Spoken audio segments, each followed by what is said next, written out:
Saudara, jelang pelaksanaan ujian nasional berbasis komputer tingkat sekolah menengah pertama, sejumlah sekolah di Makassar mulai menginstal aplikasi UNBK di dalam komputer. Di SMP 15 Makassar, proses install aplikasi berjalan lambat karena adanya masalah di jaringan server.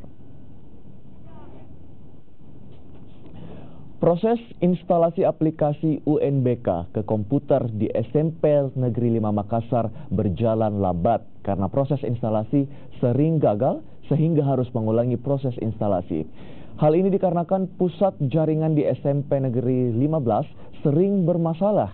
Untuk mengantisipasi jaringan internet dan server bermasalah saat pelaksanaan UNBK berlangsung, pihak sekolah akan melakukan koordinasi dengan Kementerian Pendidikan.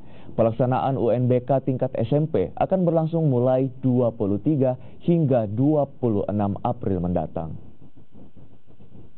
Untuk instalasi itu dari menginstalasi HD, CBTC-nya juga, dan kami harus menggunakan VHD yang fresh untuk digunakan pada hari ujian.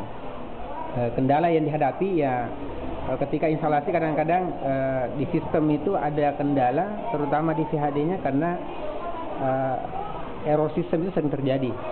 Nah, solusi yang bisa kita lakukan ya harus bertanya ke pusat.